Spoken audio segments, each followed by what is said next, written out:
Yo, it's your boy Madara28 recording here at work at Magnolia, Texas, or Magnolia City.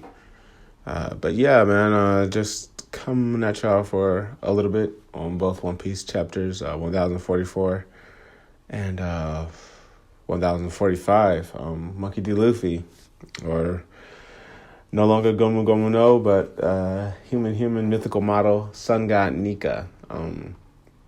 It all depends on how you like it, how you look at it, whether this is great by Oda or it's trash. I know there's been a lot of both reactions. Some folks saying it's trash, that it's out of nowhere, that you can't just turn him into a god because now it takes away everything he's done before this. And then you have others like myself who say, nah, it really doesn't take away anything that he's done. Throughout the series, Oda has been alluding to Luffy not using his devil fruit the right way. We saw this with Enies Lobby. We saw this with Rob Lucci when he commented on Gear Second about how it must be shortening Luffy's lifespan, how it puts a strain on his body. Doflamingo told him again in his fight with him and Dressrosa that he has to balance. He has to balance a lot of things in this mode. Law said he was using too much hockey, and then you had his trainer, Dark King Rayleigh, tell him that he has to manage. That is not a very effective way, not manage, but he said it's not a very effective way to use your devil fruit. So Oda was kind of alluding to this throughout the series. Even when people would straight up ask him questions in an SBS, he would tell folks that he would explain it later. And so to me, he was dropping hints, he was dropping seeds. But again, if you just don't like that he's a god now, totally understand that. That's your opinion, which you're entitled to. But I know when the chapter first came out, when there was one line in the chapter said that he can do anything in his imagination, people immediately jumped to, he can create lasers and bazookas, and it's like, y'all are capping. He can't do all that. It was literally talking about the context was his rubber body. He could literally do anything with his rubber body. And we see that in 1045 when Luffy turns into a giant. And so what was cool for me is that we've always wanted to see just giant Luffy, not giant limb here or giant limb there. No, we wanted to see giant Luffy. And we finally got that. It was only like a few panels, so hopefully in the future, I suspect when we go to Elbath, it'll be throughout the Elbath arc. But I definitely want to see more of Luffy utilizing this mode.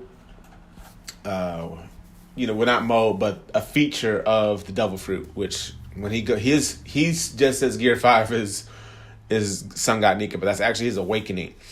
He just doesn't know that he's a mythical model. So, but definitely I would love to see when he goes Gear 5th, or even when he does his other modes now, because there's been, like in 1044, he literally turned his arms giant, but his legs were still small.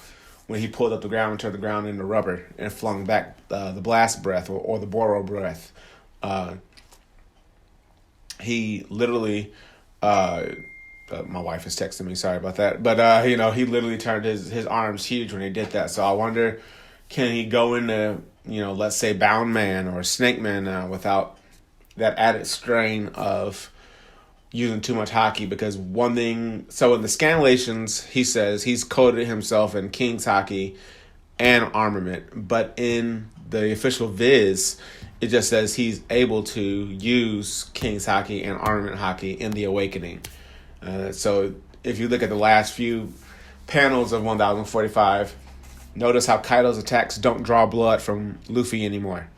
When he hits Luffy from the back in his head, bends around Kaido's Kanabo, they don't actually,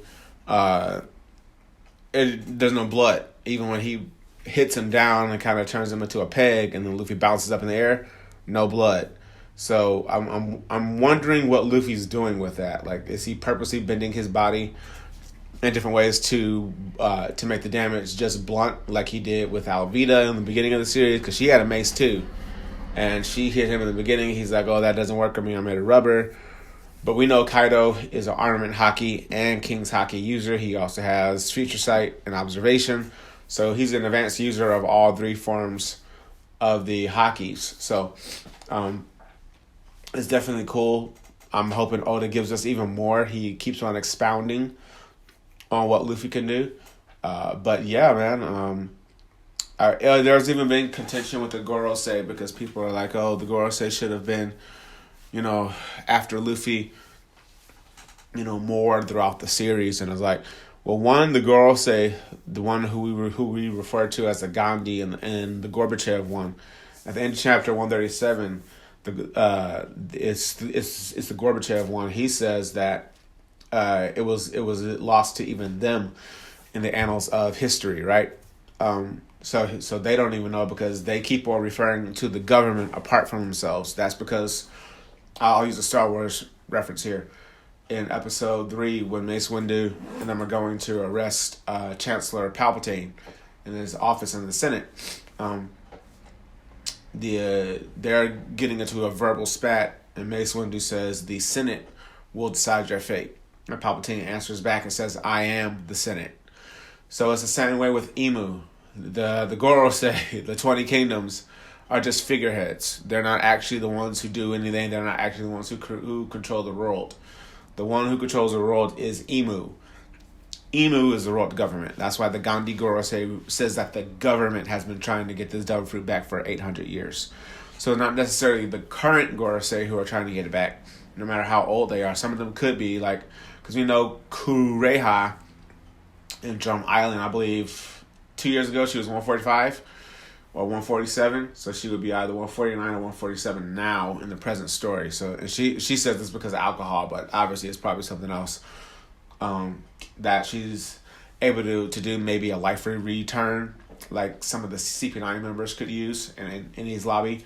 I'm sorry if I sound stuffy. I'm not having, there's a lot of pollen down here. I'm allergic to it. So, or it just messes with my allergies. But yeah, so back to my train of thought. So yeah, maybe the current Gorosei are like all over like 70 to 80 years old. We know that the Gandhi one looks like he has Shodai Kitetsu. So he seems to be maybe a competent fighter. I wonder is his sort of Black Blade, because that would be dope if Zoro does fight him when they go to the Holy Land. If that is going to be Zoro's opponent, I would love to see that fight between those two. But yeah, man. So back to my train of thought again.